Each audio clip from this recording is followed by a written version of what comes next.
Bonsoir, merci à tous. J'ai l'impression qu'on est nombreux, ça met un peu la pression et en même temps, ça me fait super plaisir de voir que c'est une question qui nous parle. La question que je vous propose à laquelle je vous propose de réfléchir avec moi ce soir, c'est et si la raison d'être de l'éducation était d'éduquer à la raison d'être? Cette question, elle est vraiment cruciale à mes yeux. Je me la pose depuis longtemps. Je me la pose de façon diffuse et inconsciente, en fait, depuis que je suis petite, je pense. Et elle est vraiment venue occuper le premier plan de mes pensées il y a 3 ans. Alors, d'où est-ce qu'elle me vient, cette question? J'étais une enfant hypersensible, précoce. J'avais une grosse année d'avance, pratiquement deux à l'école. J'adorais apprendre et découvrir à l'école, mais j'ai jamais été heureuse. Peut-être parce que j'étais beaucoup plus jeune que les autres, un peu différente. J'ai été pas mal laissée à l'écart ou carrément mise à l'écart de façon active. Donc, je n'ai pas gardé des super souvenirs de mes années d'école. Par ailleurs, j'ai toujours été aussi vraiment éprise d'absolu. J'ai longtemps rêvé d'être la nouvelle Martha Argerich. J'ai rêvé aussi d'être Mère Teresa. Et puis, quand je me suis rendu compte que ce ne serait pas forcément possible, j'ai décidé que du coup, si je n'étais pas assez extraordinaire pour faire une vraie différence dans le monde, la vie avait peut-être pas de sens.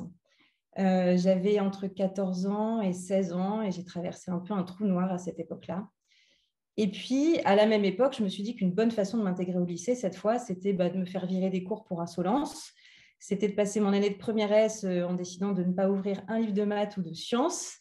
C'était de jouer les poètes maudits en m'essayant à toutes sortes de conduites à risque et puis surtout en passant plus de temps à refaire le monde au café qu'en cours où j'aurais dû être.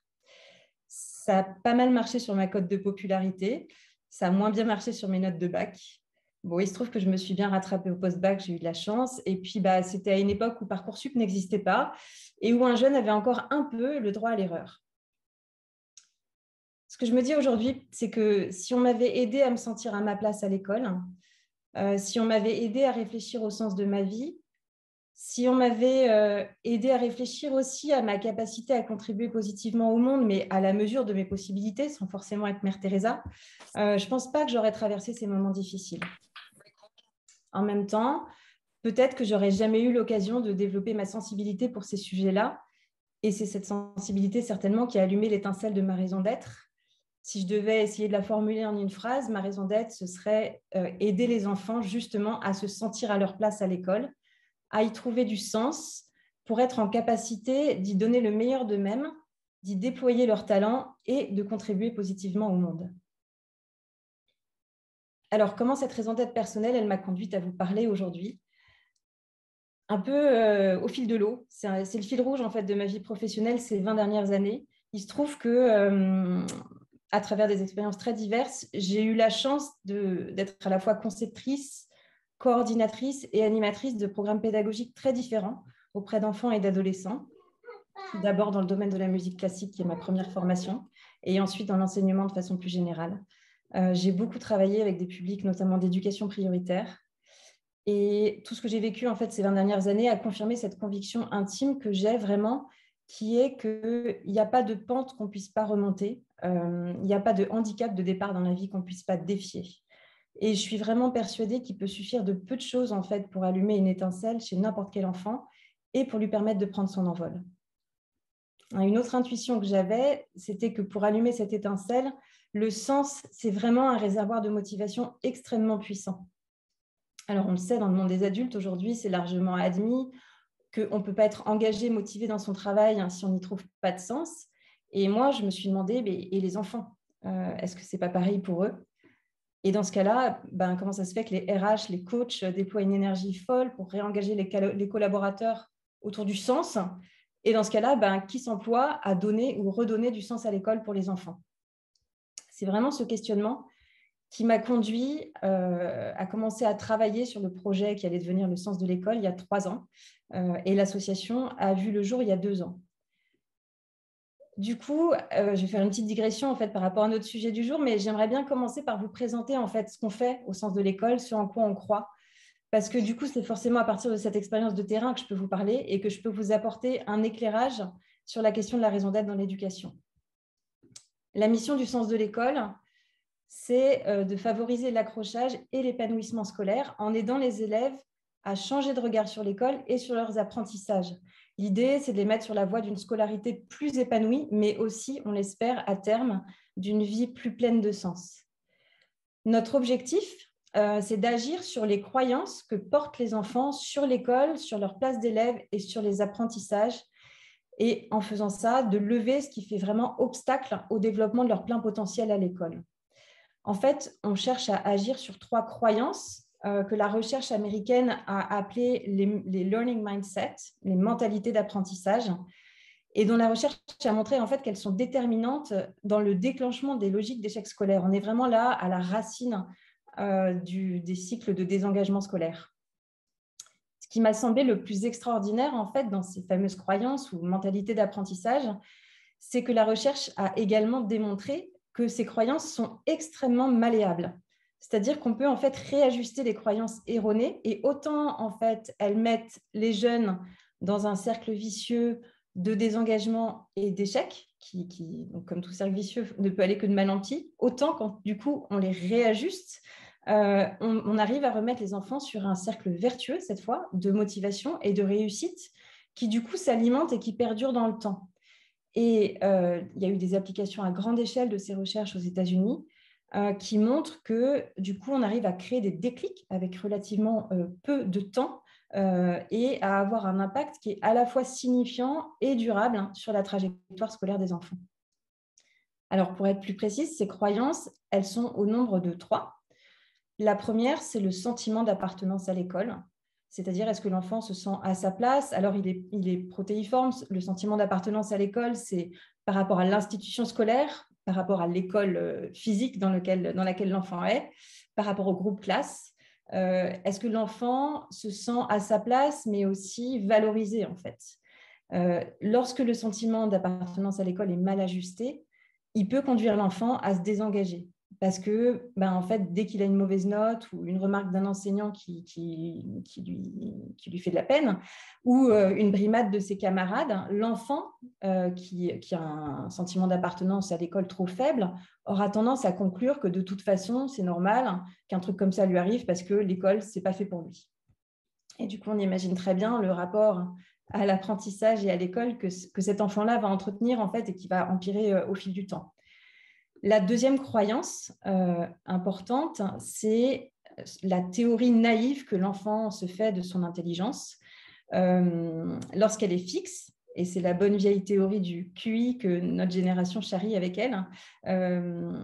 Cette conception de l'intelligence, en fait, elle induit un rapport à la difficulté et à l'erreur qui est extrêmement délétère parce que dès lors qu'on rencontre un obstacle, on a l'impression qu'on a atteint un peu les limites de notre intelligence. Et du coup, pour éviter de se retrouver face à un constat d'échec, en fait, on adopte des stratégies de fuite, de triche, de déni, etc. Donc, c'est la théorie fixe de l'intelligence, en fait, elle est extrêmement toxique, et pour les enfants qui ont des problèmes à l'école, mais même pour les bons élèves, entre guillemets, parce que ces élèves-là, le jour où ils rencontrent une difficulté, ce dont ils n'ont pas l'habitude, ils ont aussi ce rapport d'évitement au défi et à l'erreur qui est évidemment extrêmement mauvais. Et cette conception de l'intelligence, en fait, elle peut devenir dynamique. Il suffit d'assez peu de choses, en fait, pour faire switcher l'enfant. Et dans ce cas-là, évidemment, elle favorise le goût du défi et de la persévérance, puisque l'enfant accepte l'erreur comme une opportunité d'apprentissage et comme faisant partie du processus normal d'apprentissage. J'en viens à la raison d'être, qui est la troisième croyance, qui est la clé de voûte de tout le reste, en fait, parce que non seulement elle soutient et elle nourrit les 2 autres mentalités d'apprentissage, mais aussi parce qu'elle est, ou parce qu'elle devrait être, à mon sens, la finalité de l'éducation. Alors nous, le sens de l'école, pour modifier ces croyances, on agit à 2 niveaux. On agit par des interventions ciblées en classe, puisque comme je le disais tout à l'heure, la recherche a prouvé que ces interventions vraiment très brèves peuvent créer des déclics durables. Et donc, on a conçu un parcours d'atelier qu'on mène en co-animation avec les enseignants. Et ça, c'est vraiment important. Ils sont partie prenante avec nous. Et on leur permet aussi de prendre la balle au bon en prolongeant les ateliers par des activités de réflexion et de rédaction avec leurs élèves, et aussi à l'issue des ateliers par un projet de classe. On a basé nos ateliers sur des pédagogies qui sont des pédagogies actives, coopérative et positive parce qu'on est persuadé que pour changer les croyances, ça passe pas seulement par ce qu'on va dire et ce qu'on va faire, mais ça va passer aussi par la façon dont on va le faire. Et ce qu'on espère à travers les ateliers, c'est modéliser et faire expérimenter aux enfants une autre façon peut-être d'être élèves que la façon dont ils ont l'habitude, une autre façon d'interagir les uns avec les autres, d'échanger, de débattre, de discuter, de se questionner, d'écouter, une autre façon aussi d'interagir avec l'adulte et de questionner le savoir et le monde. Voilà pour les ateliers. Le deuxième niveau auquel on agit, c'est une approche plus globale cette fois, c'est via la formation des enseignants. Notre but, ce n'est pas de les former pour qu'ils animent les ateliers eux-mêmes en tant que tels, mais c'est de les former justement à la connaissance de ces théories sur les mentalités d'apprentissage pour qu'une fois qu'ils y sont sensibilisés, qu'ils en ont compris le fonctionnement, ils puissent discerner ce qui, dans leur pratique de classe, en fait, inhibe ou, au contraire, facilite le déploiement de ces mentalités d'apprentissage. Et du coup, l'idée, c'est de leur permettre d'agir eux-mêmes vraiment au quotidien dans leur classe sur les croyances scolaires des élèves. Alors, qu'est-ce qu'on espère et qu'est-ce qu'on vise ? Profondément, notre système éducatif il dysfonctionne à beaucoup de niveaux, que ce soit pour les élèves ou pour les enseignants, que ce soit du point de vue de la performance pure ou de celui de la qualité de vie à l'école. Il y a vraiment un besoin urgent d'un changement profond et d'un changement à grande échelle de notre système éducatif. Et ce changement, moi j'en suis persuadée en tout cas, ce n'est pas tant un changement du comment on éduque qu'un changement du pourquoi on éduque. Ou plutôt, je pense que c'est vraiment en réfléchissant au pourquoi de notre système éducatif, en mettant la raison d'être au cœur de nos intentions, que le comment va pouvoir évoluer à tout niveau et presque, j'ai envie de dire, de lui-même, sans qu'il soit besoin de grandes réformes. Et quand je dis à tout niveau, je pense aux pratiques pédagogiques, je pense aux relations entre les différents acteurs de l'école, adultes, enfants, à l'intérieur et à l'extérieur de l'école, puisque les parents font partie de l'équation, évidemment. Je pense à l'évolution du climat scolaire et évidemment aux questions de motivation. J'ai cet espoir fou. Avec cet espoir fou, je ne pouvais pas choisir d'agir localement. Bien sûr, au début, j'ai pensé, avec ce projet du sens de l'école, j'avais envie de créer une école alternative pour expérimenter, pour développer une pédagogie qui soit vraiment en parfaite adéquation avec ce modèle éducatif qui, à mes yeux, est idéal. Mais voilà, je n'ai pas choisi de le faire, d'abord parce que d'autres ont déjà construit des projets qui exploraient dans ce sens-là. Je pense notamment à l'école du Colibri qui a été créée par Isabelle Peloux, je pense à Living School qui a été créée par Caroline Sost et d'autres initiatives pionnières qui montrent la voie et qui aujourd'hui portent en plus de ça beaucoup de fruits. Mais ma raison d'être à moi et l'enjeu, il me semble aujourd'hui, il est plus vaste en fait. L'enjeu, je crois vraiment que c'est changer la norme, c'est essayer d'opérer un changement systémique. Et avec le sens de l'école, alors tout petit aujourd'hui, mais on espère plus grand demain, on s'inscrit vraiment dans cette démarche. C'est-à-dire que, en tout cas, notre postulat de départ, c'est pas d'agir à la marge, mais c'est vraiment d'essayer de faire bouger les lignes au cœur du système. Et pour ça, dès la conception du projet, en fait, j'ai tout mis en œuvre pour prendre en compte les contraintes, les codes, les attentes des enseignants et de l'éducation nationale. En fait, on s'est efforcé de construire une proposition qui soit pas seulement recevable par l'institution, complémentaire des programmes, bien sûr, mais qui en plus comble un réel besoin sur le terrain, à la fois pour les élèves, mais aussi pour les enseignants. Un corollaire de ce choix, ça a été de faire le pari de proposer les ateliers gratuitement pour les écoles. Alors, vous imaginez bien que d'un point de vue entrepreneurial, c'est un sacré défi, mais ça nous permet d'être en cohérence avec nos valeurs et nos principes d'action. D'abord, notre volonté d'équité sociale. Secondement, notre souci d'impact, parce que ce serait un frein considérable en fait, de faire payer nos ateliers. Et troisièmement, et c'est probablement le plus important à mes yeux, notre posture vis-à-vis de l'éducation nationale, que je souhaitais vraiment pas être une posture de prestataire, mais vraiment une posture de ressource. Du coup, voilà, j'ai été un petit peu longue, mais c'était important pour moi de vous dire que bon, cet état d'esprit de coopération, il est essentiel dans la démarche, et c'est aussi de ce point de vue-là que je vous parle aujourd'hui, parce que c'est ça aussi qui me tient à cœur et qui fait que ce plaidoyer autour de la raison d'être me semble aussi important. Du coup, sur quoi je me suis fondée pour développer ce projet? Alors, je vous ai parlé un peu de mon histoire personnelle, un peu de mon intime conviction. J'aimerais bien revenir sur les fondements scientifiques. Évidemment, je n'allais pas lancer un projet sur la base de simple intuition. Donc, pendant plus d'un an, et depuis, je n'ai pas cessé, j'ai exploré à la recherche de publications scientifiques ou d'expérimentations qui pourraient appuyer ou confirmer mes intuitions. Et en fait, je suis tombée sur une mine d'or. Alors, pas en France, où, à ma connaissance, la question de la raison d'être n'a pas vraiment fait l'objet de recherche. Alors, n'hésitez pas à me dire si je me trompe, parce que je serais heureuse de le découvrir. Mais en tout cas, dans un certain nombre de pays, la raison d'être de l'éducation et le rôle des écoles comme soutien du développement de la raison d'être deviennent, depuis quelques années, vraiment d'importants sujets de recherche scientifique et aussi de débat éducatif. Il me semble, et c'est le titre du coup de cette conférence, qu'il y a une vraie transformation conceptuelle qui est en train de se faire, où de la question de la raison d'être de l'éducation, on passe à la question de l'éducation pour la raison d'être. Notamment entre 2013 et 2016, donc pendant 3 ans, il y a eu une vaste recherche internationale qui a mobilisé pas mal de pays très différents, donc les États-Unis, le Brésil, la Corée du Sud, la Chine, l'Iran, l'Espagne et la Finlande. Et cette étude a été menée pour évaluer comment les expériences éducatives peuvent aider les élèves à trouver une raison d'être dans leur vie. Dans certains de ces pays, la raison d'être fait partie des objectifs de l'école de façon très explicite. En Chine, par exemple, la raison d'être, c'est une matière à part entière. Elle est obligatoire et elle est enseignée de façon structurée. Il y a des manuels, c'est vraiment une matière. Dans d'autres pays, elle peut être enseignée de façon moins explicite, mais faire quand même partie vraiment de la philosophie profonde de l'enseignement et de ses visées. En Iran, par exemple, les enseignants enseignent à leurs élèves à réfléchir sur leur raison d'être et à leur projet d'avenir.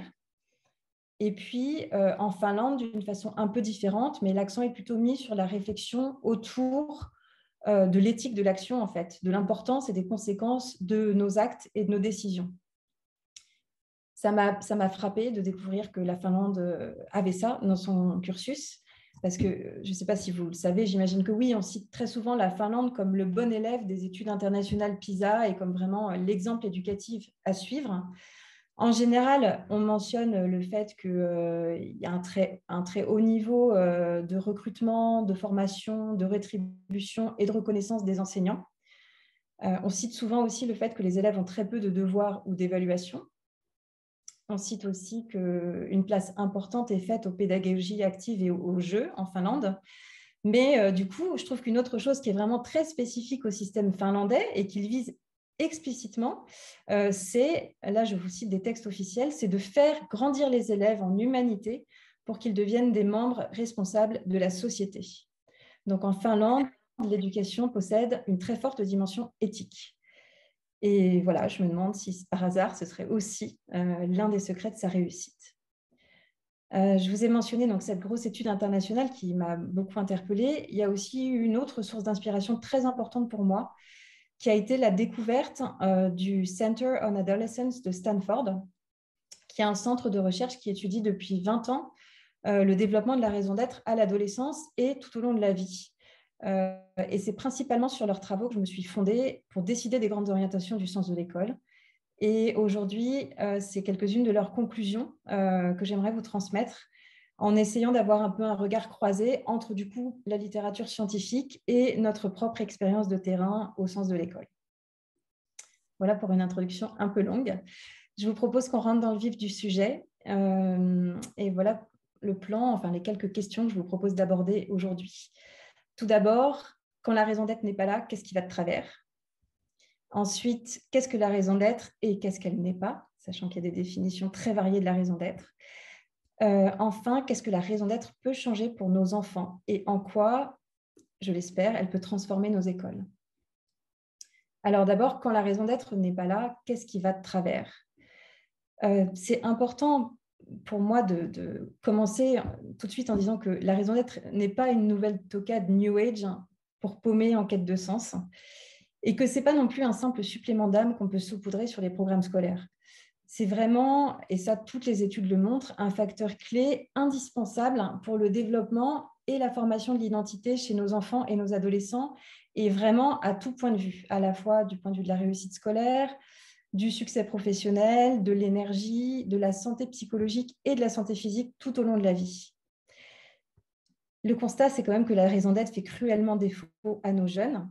Alors, je ne dispose pas de chiffres français, je ne crois pas que ça a été étudié, mais aux États-Unis, parmi les élèves de terminale interrogés dans des études, moins d'un élève sur 4 dit qu'il possède et qu'il poursuit une raison d'être. Et évidemment, chez les élèves plus petits, c'est encore moindre. En sixième, la proportion, c'est à peine un enfant sur 10.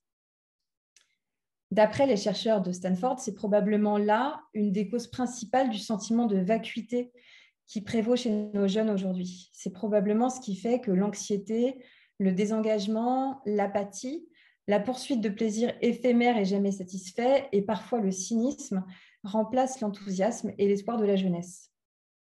C'est ce qui fait probablement aussi que nos jeunes ont tant de mal à se projeter dans l'avenir et surtout à s'engager d'une quelconque façon dans la vie d'adulte, que ce soit dans leur vie sentimentale, dans leur vie de parents, dans leur vie professionnelle ou dans leur vie citoyenne.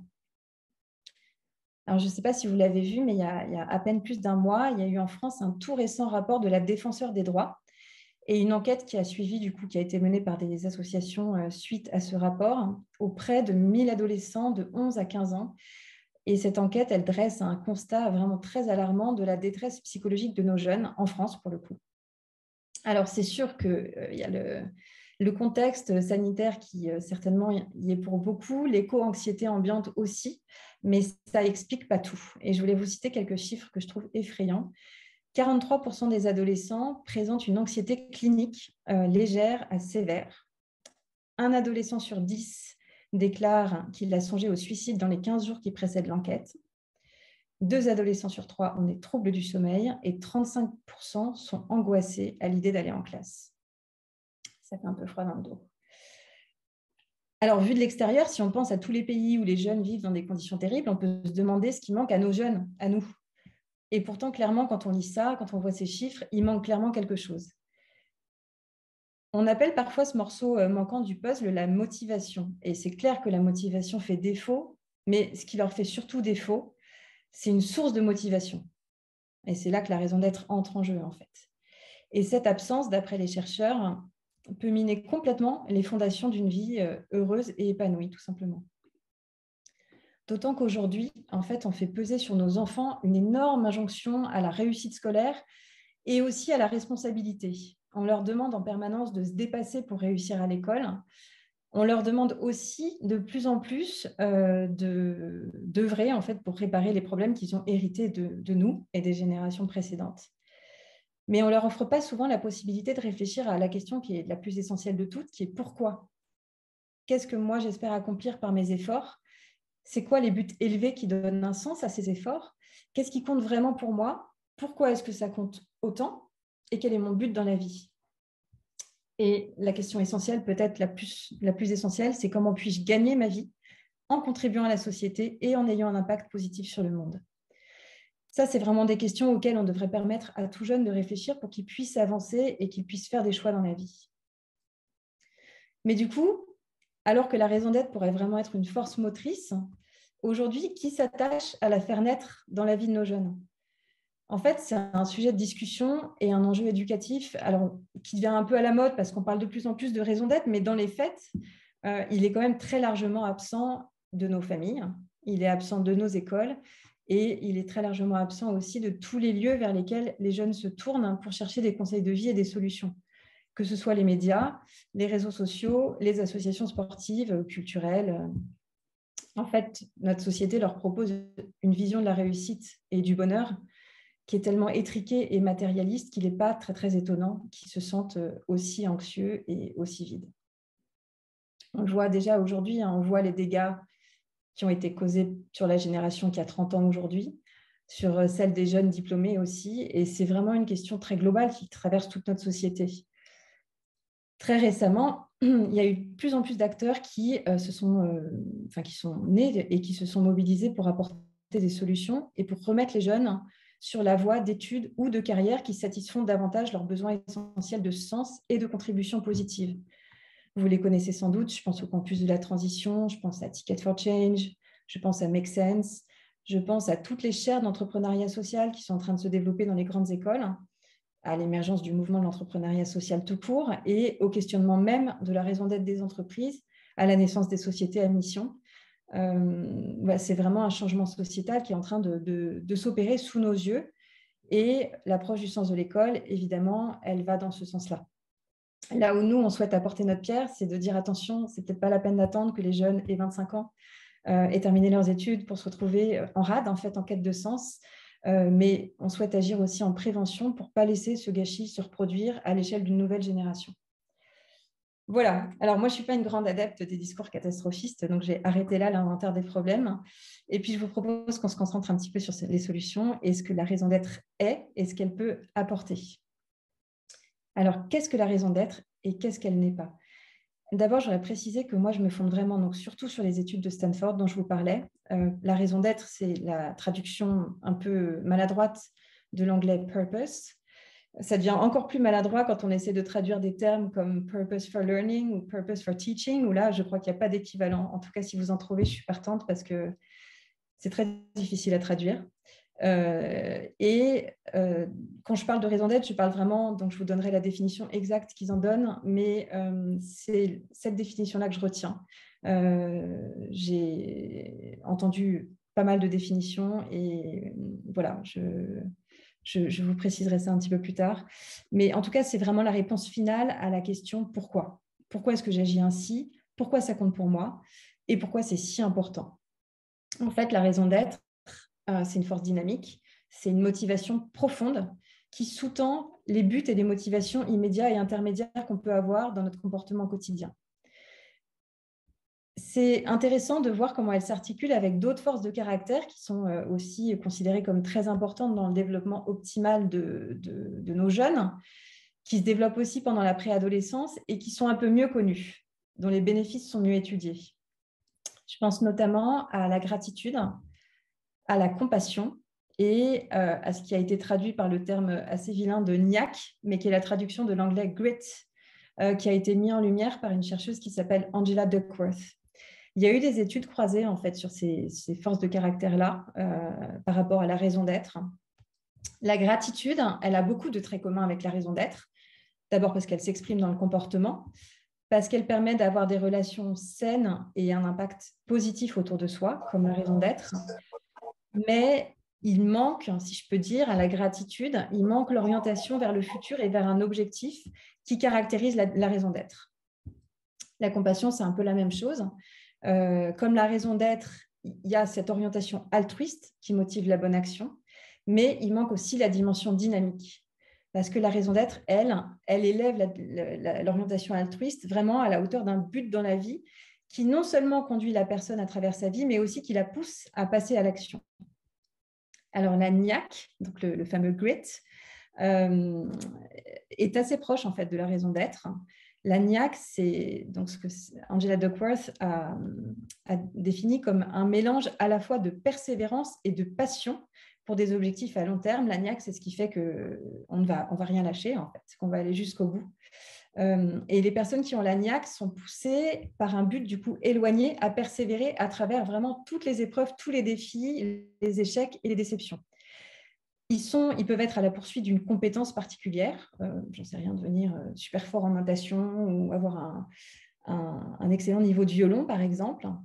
Ils peuvent vouloir avoir un objectif de compétition sportive, par exemple. Ils peuvent se battre pour réussir leurs études malgré un contexte familial difficile ou des difficultés d'apprentissage. Où ils peuvent se battre contre une maladie qu'ils ont peu de chances de vaincre. Donc la niaque, c'est vraiment quelque chose qui est appliqué à des buts d'un ordre vraiment plus grand, qui, lorsqu'on les a atteints, donne le sens d'avoir réussi dans la vie. La niaque, elle peut permettre aux jeunes gens de rester concentrés sur leurs objectifs d'avenir et elle les empêche de sortir du droit chemin. Mais elle n'implique pas nécessairement d'avoir une orientation prosociale ou qui dépasse l'individu, ce qui est vraiment le propre de la raison d'être. La raison d'être, elle est donc là, en fait, quand tous ces éléments sont réunis, à la fois l'orientation vers l'avenir, l'engagement à l'égard d'un objectif à long terme, une connexion à quelque chose qui dépasse l'individu et une action au service du bien commun. Alors, j'aimerais bien détricoter quand même quelques mythes au sujet de la raison d'être.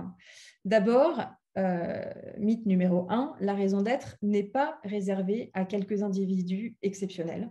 On n'a pas besoin d'être Greta Thunberg pour avoir une raison d'être. Et on peut viser un impact positif au-delà de soi sans qu'il soit forcément nécessaire de viser des grands changements dans le monde à grande échelle. Pour la plupart des jeunes, le champ d'action de leur raison d'être, en fait, elle est dans leur entourage immédiat. En premier lieu, la famille.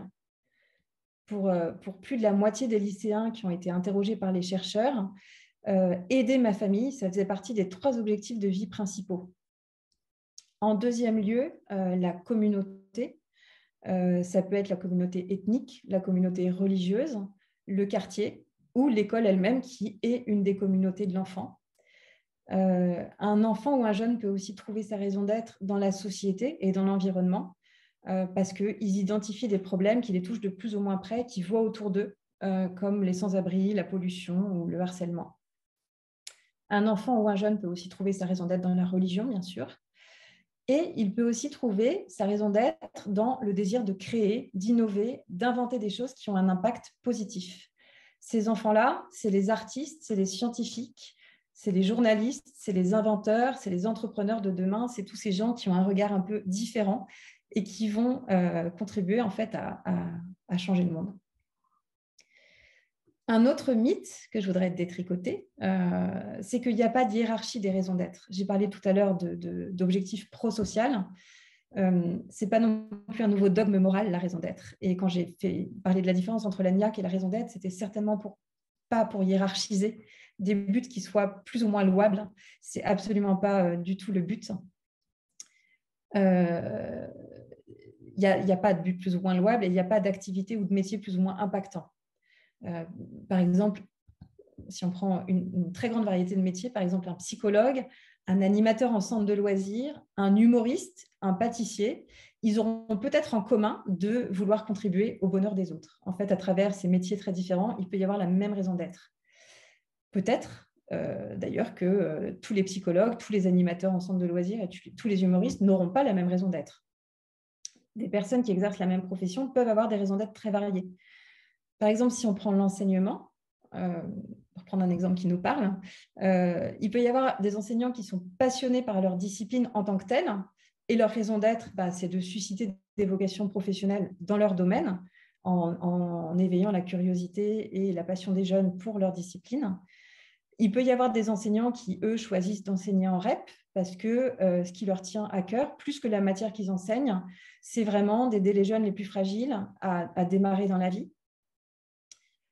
Il peut y avoir, par exemple, un professeur des écoles qui, lui, ne sera même pas forcément passionné par tout ce qu'il enseigne, hein, mais qui aura une passion à côté, par exemple une passion pour l'art ou une passion pour les nouvelles technologies, et qui, lui, trouvera du sens à son métier en inventant des opportunités d'amener sa passion au cœur des apprentissages pour la partager avec ses élèves.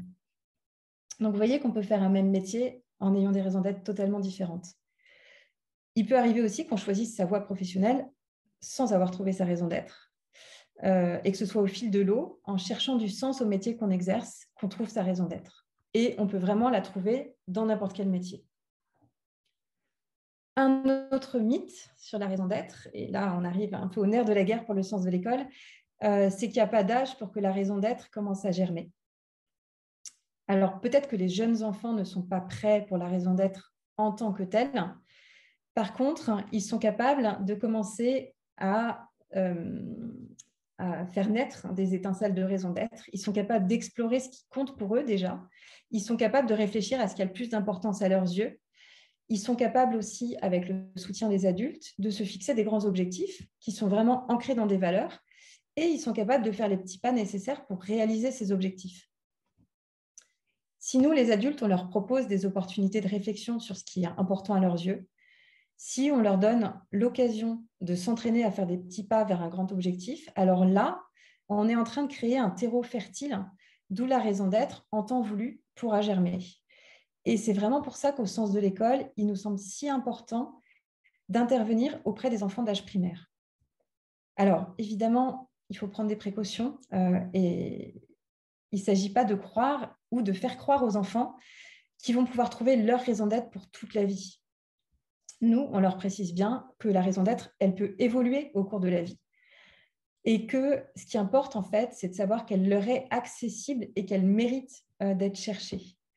On leur dit parfois en riant que ils ont de la chance et qu'ils ont une longueur d'avance sur pas mal d'adultes qui, eux, à 45 ans, n'ont toujours pas trouvé leur raison d'être, ou sur des personnes qui peuvent arriver jusqu'à la fin de leur vie sans même savoir qu'il y avait une raison d'être à chercher. Nous, ce qui importe pour nous, c'est vraiment de les inciter à avoir des rêves et des aspirations qui valent vraiment la peine et qui peuvent du coup leur donner le courage de se remonter les manches à l'école, au lycée et même au-delà, même si ces rêves vont certainement évoluer au fil des années. C'est ça que la recherche a appelé le purpose for learning, c'est-à-dire la raison d'être vraiment attachée à l'école, aux apprentissages. Qu'est-ce qui donne du sens à mes efforts, à l'école, à mon travail scolaire? Autre pincette qu'on prend avec les enfants, il ne s'agit pas évidemment de les amener à réfléchir sur leur orientation professionnelle. À 9-10 ans, ce serait prématuré. Et on prend bien soin d'expliciter ou de les faire réfléchir plutôt à la différence entre chercher sa raison d'être et réfléchir à son métier. Ils sont tout à fait capables de le comprendre. Par exemple, souvent, on leur dit quel type de métier pourrait exercer une personne dont la raison d'être est je voudrais sauver des vies. Et ils sont tout à fait à même de dire cette personne pourrait être médecin, elle pourrait être vétérinaire, elle pourrait être pompier, elle pourrait être maître nageur, elle pourrait être sauveteur en montagne. Enfin, la liste peut être très longue. Et on voit bien du coup que la raison d'être, elle donne un cap et une impulsion, et que loin de fermer le champ des possibles, en fait, elle l'ouvre. On est aussi très prudent et délicat dans la façon dont on fait réfléchir les enfants à la contribution positive qu'ils peuvent apporter au monde.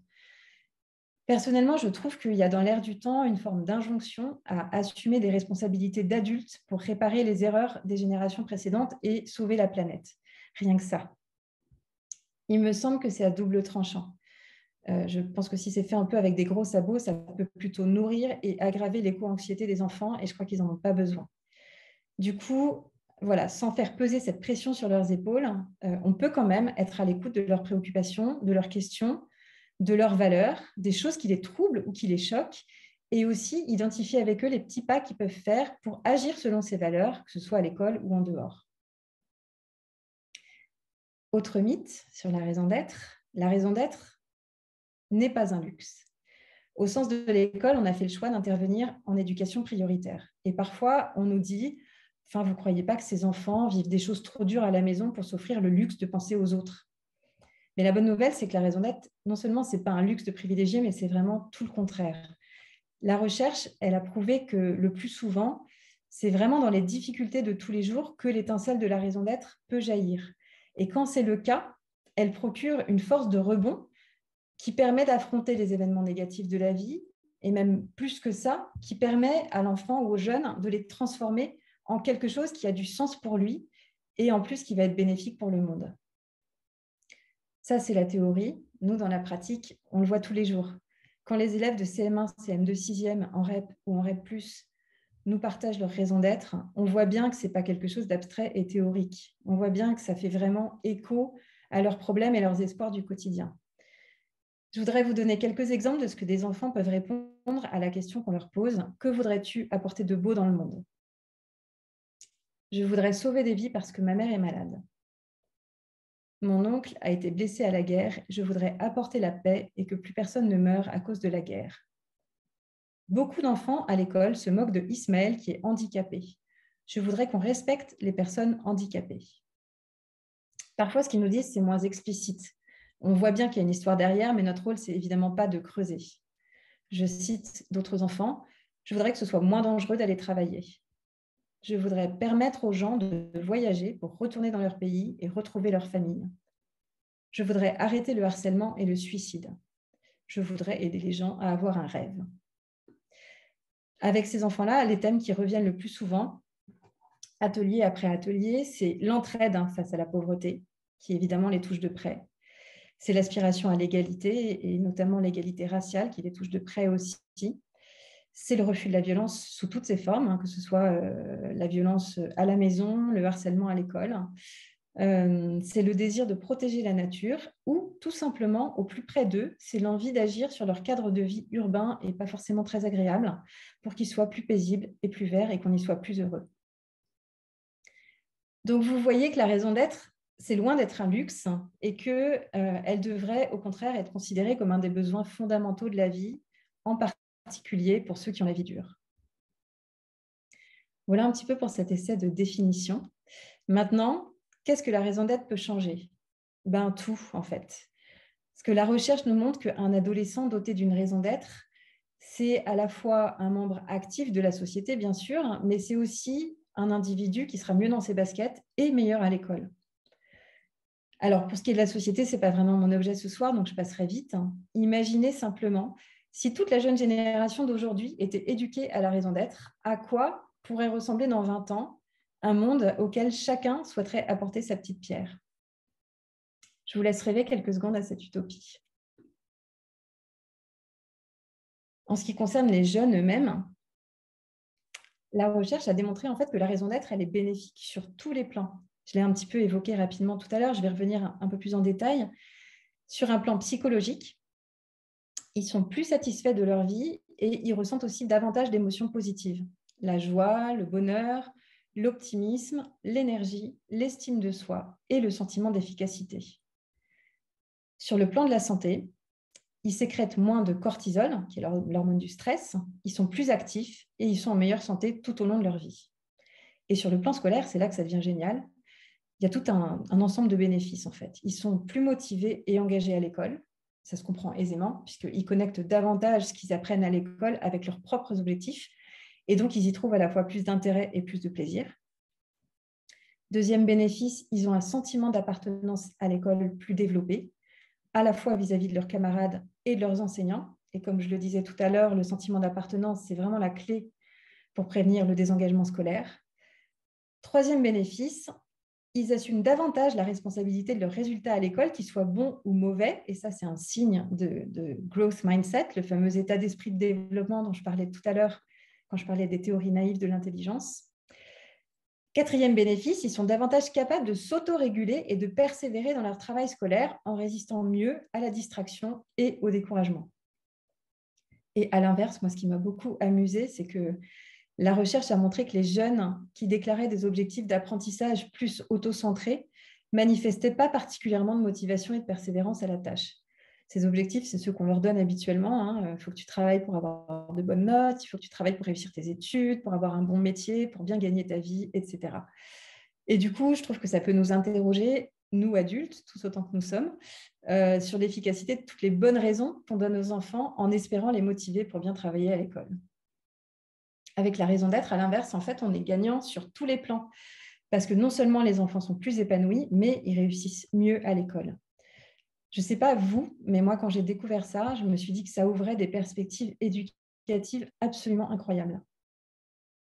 Alors, en matière de réforme éducative, le schéma de pensée qui prévaut aujourd'hui, et qu'on entend souvent, c'est on a suffisamment de problèmes importants et urgents à régler à l'école, alors on se concentre sur les acquisitions scolaires, les fameux fondamentaux, et on se concentre aussi sur les problèmes de comportement et de climat scolaire, parce qu'on est arrivé à un stade où on ne peut plus faire l'impasse là-dessus. Mais la raison d'être, pardon, mais ça viendra après, c'est un peu superflu. Ça semble assez rationnel de penser ainsi. Et pourtant, si on constate, comme on l'a fait, que la raison d'être, c'est une force motrice qui pourrait du coup devenir une source de motivation scolaire extrêmement puissante, pourquoi s'en priver? Si on la mettait au cœur de comment et pourquoi on enseigne, elle pourrait vraiment devenir un facteur d'accrochage scolaire, un facteur d'épanouissement à l'école, un facteur de réduction des inégalités scolaires. Et elle pourrait aussi éclairer nos écoles de l'intérieur. Elle pourrait transformer le climat scolaire, elle pourrait transformer les relations au sein de l'école et elle pourrait transformer les activités d'apprentissage elles-mêmes. Cette recherche sur le purpose in education, en fait, c'est un changement complet de paradigme qu'elle nous appelle et que nous, avec le sens de l'école, on voudrait vous inviter. Ce changement de paradigme, c'est celui-là. Si on arrêtait de voir la raison d'être comme la cerise qu'on ajoute sur le gâteau, mais qu'on ajoute évidemment si et seulement si tout va déjà très bien à l'école, et si on essayait de l'envisager comme une approche globale à quelques-uns des principaux défis que rencontre l'école aujourd'hui. Comment la raison d'être peut-elle transformer l'école? Je vous propose maintenant de faire appel à votre imagination. Imaginez une école qui mettrait la raison d'être au centre de ses objectifs et de ses intentions. Partons du principe que cette école, ça pourrait être notre école. On part du postulat qu'on ne touche pas au programme scolaire, on ne touche pas au rythme scolaire, on ne touche pas aux effectifs de classe, on ne touche à aucun des blocs qui font partie des fondations de l'école française. Et voyons ce qui, dans le système tel qu'il est, peut néanmoins être transformé de l'intérieur. Avoir la raison d'être en ligne de mire, ça change la donne en termes de climat scolaire. Alors aujourd'hui, c'est plus la peine de plaider pour l'importance d'un climat scolaire sain et serein à l'école parce qu'on connaît l'importance du développement des compétences socio-émotionnelles des élèves et des enseignants pour parvenir à établir ce climat. Aujourd'hui, ça, pour le coup, c'est un champ qui est vraiment très bien documenté par la recherche. On sait aussi, malheureusement par l'expérience, que lorsque ce climat n'est pas là, l'école devient non seulement un lieu de stress et d'insécurité pour tous ceux qui y sont, élèves comme enseignants, mais aussi un lieu où l'apprentissage ne peut pas se faire dans des conditions correctes. Une école qui met la raison d'être au centre de ses préoccupations, elle fait figurer dans ses priorités le développement des compétences socio-émotionnelles, l'établissement d'un climat scolaire sain et le développement de relations positives entre les enseignants et les élèves. Elle fait plus que ça, en fait. Elle favorise tout ça et elle les renforce. Alors, je voudrais vous donner quelques briques, quelques éléments clés d'un environnement scolaire qui serait orienté tout entier vers la raison d'être. Dans cet environnement scolaire, les élèves ont voix au chapitre. Les activités et discussions invitent les élèves à partager leurs idées, les invitent à débattre en argumentant, en tenant compte de l'opinion des autres. Les invitent aussi à faire des liens entre ce qu'ils apprennent et ce qui compte vraiment pour eux. Dans cet environnement scolaire orienté vers la raison d'être, l'enseignant modélise l'empathie. Il crée un climat qui est propice à l'émergence de la raison d'être en favorisant des interactions positives où les élèves s'entraident, où ils apprennent à se soucier les uns des autres. Ça permet par ailleurs aux élèves de se sentir suffisamment en confiance dans leur classe pour pouvoir explorer librement ce qui compte vraiment pour eux. Dans un environnement scolaire qui est centré sur la raison d'être, les élèves ont un vrai sentiment d'appartenance. C'est vraiment indispensable de développer en chacun le sentiment qu'il a toute sa place et qu'il est valorisé au sein de la classe. C'est aussi indispensable pour apprendre aux élèves à se décentrer et à commencer à réfléchir au-delà de leur simple personne, qui est déjà un premier pas vers la raison d'être. Dans un environnement scolaire où tout est centré sur l'émergence de la raison d'être, les apprentissages ont du sens et favorisent l'autonomie. Lorsque les enseignants permettent aux élèves de se responsabiliser, quand ils leur font confiance, quand ils encouragent leurs objectifs et leurs valeurs personnelles, quand ils leur procurent des opportunités d'apprentissage qui répondent à leur centre d'intérêt, en fait, ils leur permettent de développer 3 choses qui sont indispensables au développement de la raison d'être. C'est leur autonomie, leur autorégulation et leur sentiment de compétence ou d'auto-efficacité. Dans un environnement scolaire qui est centré sur l'émergence de la raison d'être, les élèves se sentent co-responsables du maintien d'un environnement scolaire positif. Pour créer un environnement positif, le premier pas, c'est déjà d'amener les élèves à prendre conscience du fait qu'il leur est plus facile à eux d'apprendre et d'être bien dans leur classe quand l'ensemble des élèves de la classe sont eux-mêmes heureux et concentrés. Évidemment, dans ce cas-là, on passe moins de temps et d'énergie à faire de la discipline. Le pas d'après, en fait, c'est de donner aux élèves l'opportunité de contribuer, mais cette fois activement, au maintien de cet environnement positif, en s'efforçant de proposer des solutions pour résoudre des problèmes qui se posent dans la classe. En dernier, enfin, un environnement scolaire qui favorise l'émergence de la raison d'être, c'est un environnement scolaire où les élèves se considèrent comme des membres actifs d'une communauté d'apprentissage, où l'enseignant est plutôt dans une posture d'accompagnement et de guide que de transmission verticale, et où il encourage les élèves à débattre entre eux, à travailler de façon coopérative pour comprendre et résoudre des problèmes. Et en faisant ça, l'enseignant les outille pour répondre plus tard aux enjeux d'un monde qui est aujourd'hui de plus en plus complexe, en suivant leur raison d'être, mais pas tout seul dans leur coin, mais en collaborant intelligemment avec les autres. Voilà, ce que je viens de dessiner, en fait, c'est les piliers d'un environnement scolaire qui soutient l'émergence de la raison d'être, mais qui, à leur tour, sont renforcés par la raison d'être. En effet, une fois que les élèves ont compris qu'ils ont voix au chapitre, et qu'ils ont compris qu'on se soucie d'eux, qu'ils ont compris qu'on se soucie de ce qui compte vraiment pour eux, qu'ils ont compris que ce qu'ils apprennent à l'école est pertinent pour eux aujourd'hui et a du sens pour eux demain, Évidemment, ça booste incroyablement leur motivation, leur sentiment d'appartenance et leur désir de contribution positive à la classe. C'est donc un cercle vertueux. Alors, comment la raison d'être s'articule avec d'autres approches? Je pense que certains d'entre vous, je ne sais pas, je n'ai pas le temps de regarder le chat, mais il doit y avoir des remarques, j'imagine. Certains d'entre vous me feront peut-être remarquer qu'un certain nombre d'éléments que je viens de citer font écho à des théories qui existent. Je pense notamment à la théorie de l'autodétermination de Deci et Ryan, qui est une des grandes théories récentes sur la motivation, ou que ces éléments aussi que je viens de citer font écho à des approches pédagogiques qui existent et qui se développent de plus en plus. Notamment les programmes de développement des compétences socio-émotionnelles, comme la discipline positive, la psychologie positive, la communication non violente, que ça fait écho aux ateliers de philosophie à l'école, qui ont été notamment démocratisés par l'association SEV, et que ça fait écho aussi à certains programmes qui sont basés sur la pédagogie de projet. Et là, je pense en particulier à l'école de la philanthropie, à Bâtisseurs de possibles ou au programme Les Aventuriers. Évidemment qu'il y a des points de recoupement, tant mieux. Et heureusement, j'ai envie de vous dire, ce n'est pas antinomique, sinon ce serait peut-être un peu inquiétant. C'est même très complémentaire. Et c'est pour ça d'ailleurs que le Sens de l'école, on a initié un dialogue avec beaucoup de ces associations qui font un travail remarquable, parce que c'est vraiment ensemble qu'on va pouvoir faire bouger les lignes. Moi-même, je suis formée à la discipline positive, je suis formée à l'animation d'ateliers philo, et pas mal de nos intervenants le sont aussi, comme ils le sont à d'autres approches, comme la CNV par exemple. Je parlais tout à l'heure de posture de coopération avec l'éducation nationale. On est dans les mêmes dispositions d'esprit vis-à-vis des autres acteurs associatifs, dont les approches sont cohérentes avec la nôtre, évidemment. Mais ce que la raison d'être apporte, en fait, c'est à la fois une approche globale qui permet la mise en cohérence de ces briques essentielles de l'éducation dont je viens de parler, et aussi une finalité, un pourquoi. Je voudrais vous citer 4 de ces approches que je viens d'évoquer. Le développement des compétences socio-émotionnelles. C'est vrai, il est évident que c'est essentiel de créer les conditions d'un climat d'apprentissage qui soit sain et qui soit serein. Mais pourquoi? La question que l'on voudrait poser, nous, c'est quel but d'apprentissage supérieur est-ce qu'on peut faire naître chez les élèves qui vont leur permettre de faire de leur mieux à l'école parce qu'ils ont envie de faire une vraie différence dans le monde? Deuxième approche importante, le développement des forces de caractère. C'est important, évidemment, de permettre aux enfants de développer des forces de caractère qui vont les aider à poursuivre leurs objectifs et à aller jusqu'au bout. On peut penser à la confiance en soi, au sentiment d'efficacité personnelle, à l'autodiscipline, à la niaque, à l'état d'esprit de développement. Mais la question que pose la raison d'être en plus, c'est pourquoi? Est-ce que tous ces objectifs, tous les objectifs se valent? Est-ce qu'il ne faudrait pas permettre aux élèves aussi de questionner leurs objectifs en lien avec leurs valeurs et leurs aspirations profondes?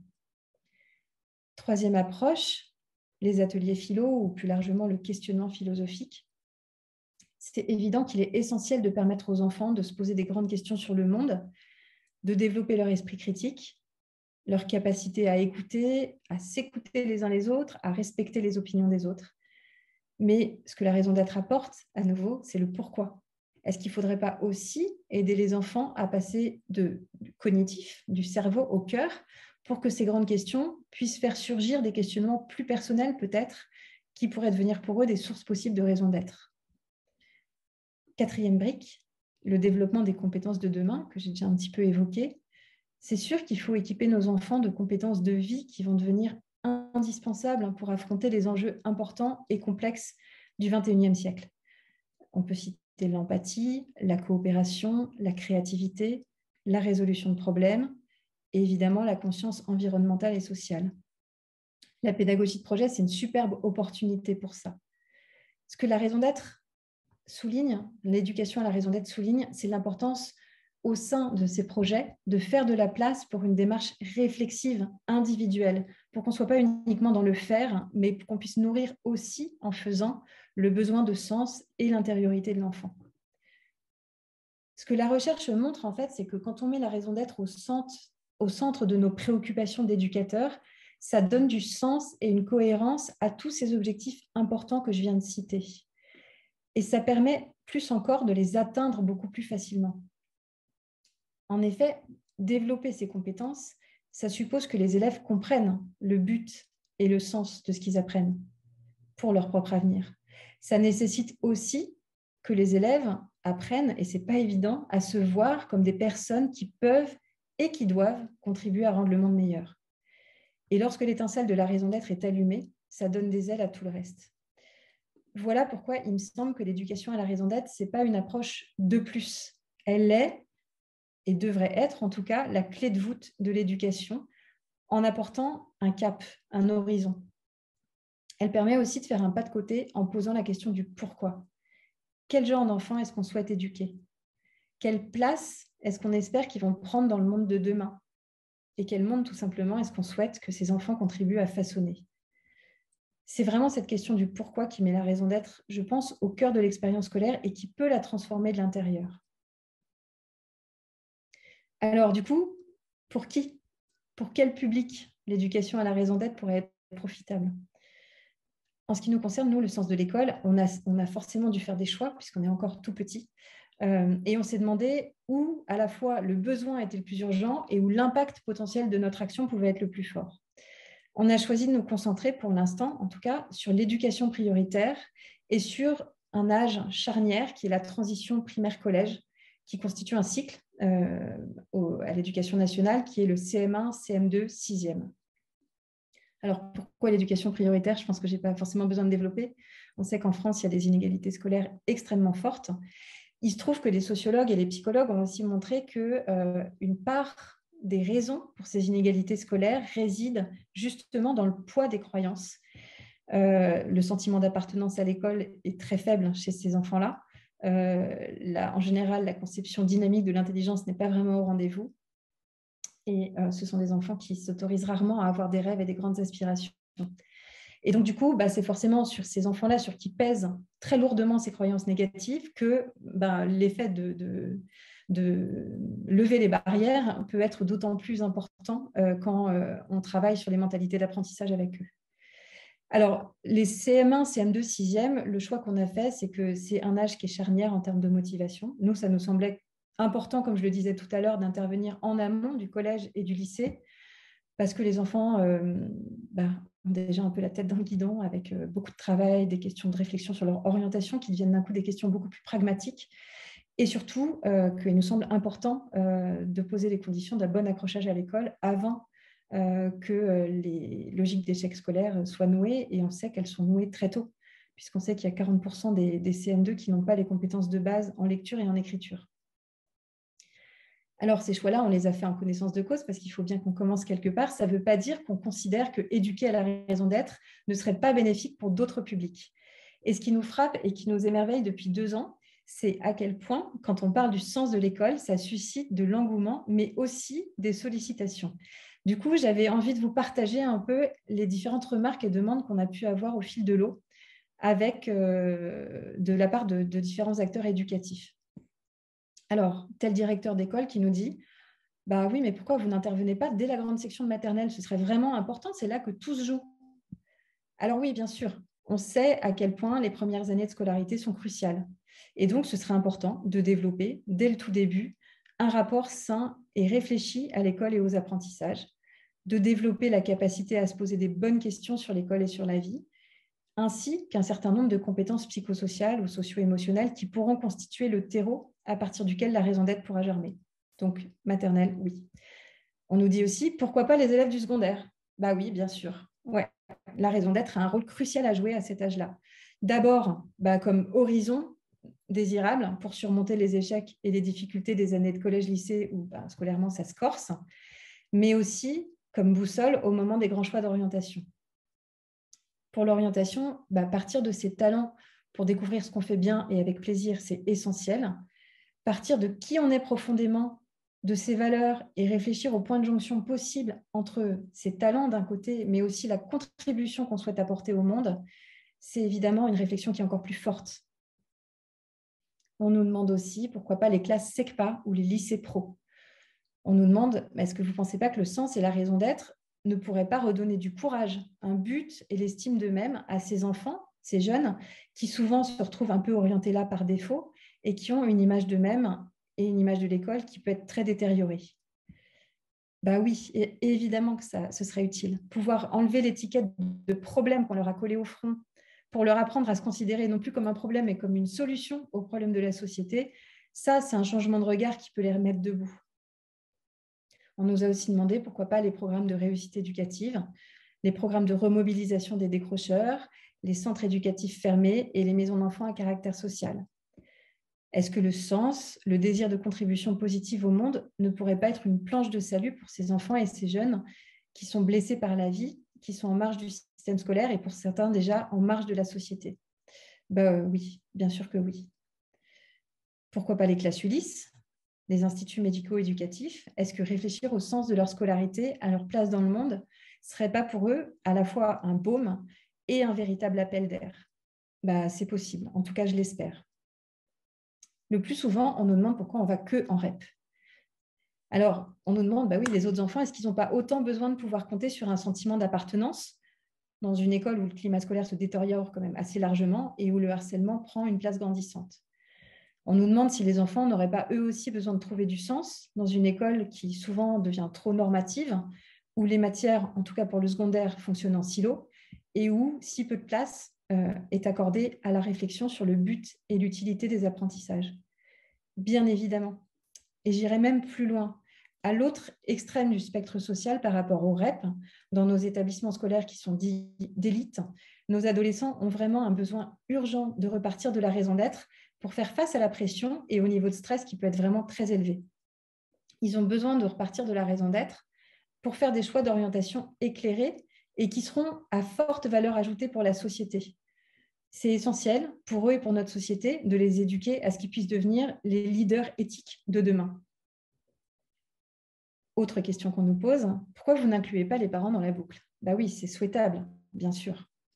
On sait bien que quel que soit leur milieu social, quel que soit leur niveau d'études, quelle que soit leur histoire familiale, leur expérience personnelle, les parents ont tous des représentations sur l'école, sur le rapport au savoir, sur le sens de l'école et plus largement sur le sens du travail et de la vie qui influent profondément sur les représentations de leurs enfants.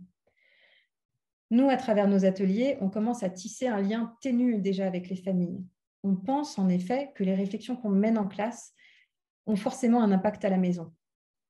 Il se trouve que dans les classes où on va, la grande majorité des enfants viennent de familles de primo-arrivants et un certain nombre sont des enfants allophones qui eux-mêmes sont tout récemment arrivés en France, qui ont eu pour certains une scolarité très chaotique et qui parfois sont non-lecteurs en CM1, CM2.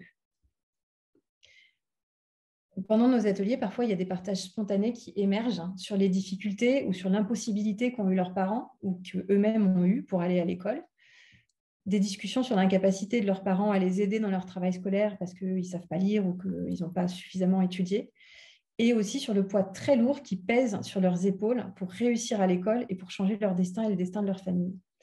Quand les enfants nous partagent ce genre de choses, c'est autant d'opportunités de discussion en classe qu'on saisit sur des sujets vrais, sur des sujets profonds et évidemment très sensibles. Et on les saisit pour aider les enfants à se questionner et à voir les choses sous un autre jour. Leurs parents n'ont pas pu aller à l'école, ils ont appris à lire à l'âge adulte, ou ils ne savent pas lire, ou ils sont repartis de rien en France. Quel courage!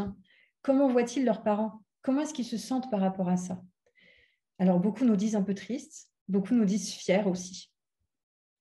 Si leurs parents ne peuvent pas aider pour les devoirs à la maison, on leur pose la question, mais à l'inverse, est-ce que vous, les enfants, il vous est déjà arrivé d'apprendre des choses à vos parents ou à vos grands-parents? C'est formidable. Souvent, ils nous racontent que les notes sont tellement importantes pour leurs parents qu'ils vivent en fait dans la crainte permanente de l'échec et des réprimandes.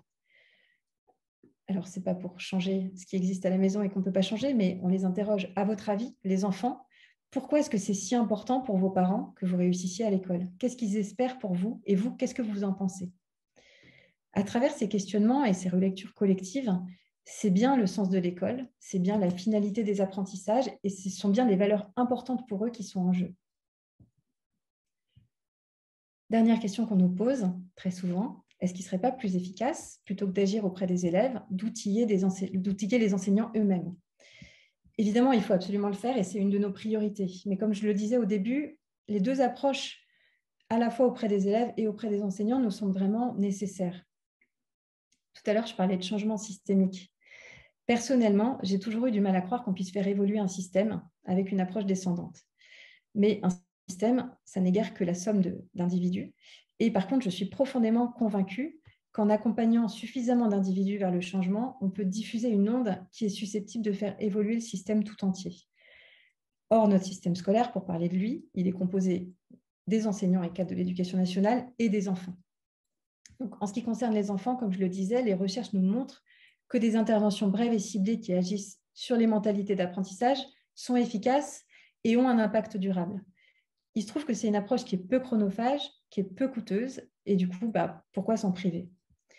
Mais pendant nos ateliers, on touche aussi les enseignants, puisqu'ils sont partie prenante et qui font équipe avec nous.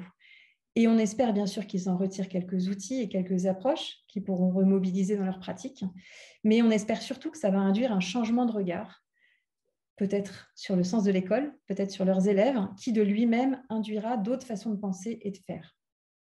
Et c'est ça plus spécifiquement l'objectif des formations qu'on propose aux enseignants depuis cette année et qu'on espère développer le plus possible dans les années qui viennent. On n'arrive pas avec une méthode toute faite, on n'arrive certainement pas avec la prétention d'avoir une solution miracle à leurs problèmes. On sait que les contextes d'école et de classe sont extrêmement variables. On sait surtout à quel point ils peuvent être compliqués. On connaît aussi le poids du quotidien. Et par ailleurs, chaque enseignant a sa façon d'enseigner, ses sensibilités, sa façon d'être, sa façon de faire. Et c'est ça qui fait la beauté de ce métier. Donc, plutôt qu'un attirail d'outils, en fait, on les amène d'abord à partir en quête de leur propre raison d'être. Parce que c'est avec ce sens renouvelé de leur vocation qu'ils pourront trouver une source d'énergie pour eux-mêmes, pour prévenir l'épuisement professionnel, pour mieux réguler leur stress, pour mieux réguler leurs émotions et du coup avoir des relations plus saines avec leurs élèves, et aussi pour devenir, pour leurs élèves, un modèle d'adulte qui incarne la raison d'être. Ensuite, on amène les enseignants à faire un travail de discernement sur les pratiques et les attitudes qui, au quotidien, au sein de la classe, créent un terreau fertile pour l'éclosion de la raison d'être ou, au contraire, l'écrasent dans l'œuf. Et quand je parle de travail de discernement, c'est vraiment en toute bienveillance et sans aucun jugement. Et on leur donne quelques outils pour commencer ce travail de discernement avec nous, mais surtout, on leur donne des repères pour qu'ils puissent continuer à le faire tout au long de leur carrière. Et ce qu'on souhaite en fait leur transmettre de façon plus profonde, parce qu'encore une fois, je ne crois pas dans les réponses toutes faites, par contre, je crois dans les questions. Ce qu'on souhaite leur transmettre, c'est cette même question qu'on se pose avec vous aujourd'hui. Et si la raison d'être de l'éducation était d'éduquer à la raison d'être? Et avec cette question au cœur de ce qu'ils font, de comment ils le font, de pourquoi ils le font, je suis intimement persuadée que ça pourra éclairer et régénérer leurs pratiques de l'intérieur et les amener eux-mêmes à imaginer une autre expérience de l'école pour leurs élèves.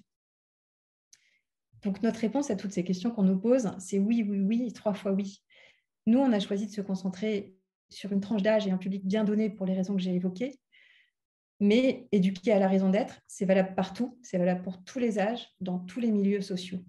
Et bien sûr, si tous les acteurs éducatifs, enseignants, parents et éducateurs hors de l'école, sont sur la même longueur d'onde, c'est encore mieux. Comme on dit, il faut tout un village pour éduquer un enfant. Ce n'est pas nous qu'allons vous dire le contraire. Ce pour quoi on plaide, ce qu'on rêve d'opérer, c'est vraiment un changement de paradigme. Mais évidemment, on est tout petit et on n'y arrivera pas tout seul et on n'y arrivera pas sans vous. Et donc, si vous aussi, vous pensez que la raison d'être devrait être au cœur de l'éducation, ne faisons pas chacun des choses dans notre coin. Rejoignez-nous et grandissons ensemble.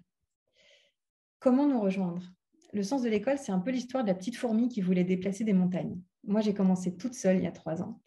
Et petit à petit, j'ai été rejointe par une équipe hyper motivée, débordante non seulement de talent, mais de bonne volonté, d'énergie, de conviction. Et l'une de nous, Charlotte, pour ne pas la nommer, qui se reconnaîtra, a d'ailleurs découvert le projet pendant ma conférence de l'an dernier au Festival de l'Apprendre. Comme quoi, vous voyez. Mais on est encore tout petit. Aujourd'hui, on est 5 au pilotage de l'association. On a 17 intervenants freelance. On est encore très largement bénévoles et on n'a pas encore un seul poste salarié à temps plein. On a clairement besoin de vous pour grandir. Alors, différentes possibilités. Si vous êtes une association et que vous intervenez dans les écoles, demandez-vous peut-être quel réseau, quel savoir-faire, quelle force vive on pourrait mettre en commun. Si vous êtes une école alternative, on peut peut-être essayer de construire ensemble un programme pilote, expérimenter de nouvelles choses, avec dans l'idée de développer d'autres propositions, pour le coup, pour le plus grand nombre. Si vous êtes un parent, que vous avez du temps, des contacts, un savoir-faire, il se trouve qu'on a besoin de toutes sortes de talents et de bonne volonté pour grandir. Si vous êtes un membre de l'éducation nationale, bienvenue. On a des enseignants à nos côtés qui nous aident à réfléchir déjà en mode éducation nationale, parce que c'est tout un apprentissage, qui font partie de nos ambassadeurs. Et on a même des enseignants du secondaire qui animent des ateliers sur leur temps libre. Donc, n'hésitez pas à nous contacter. Et si vous n'êtes pas en Île-de-France, ce ne sera pas pour tout de suite, mais on peut toujours prendre contact pour le jour où.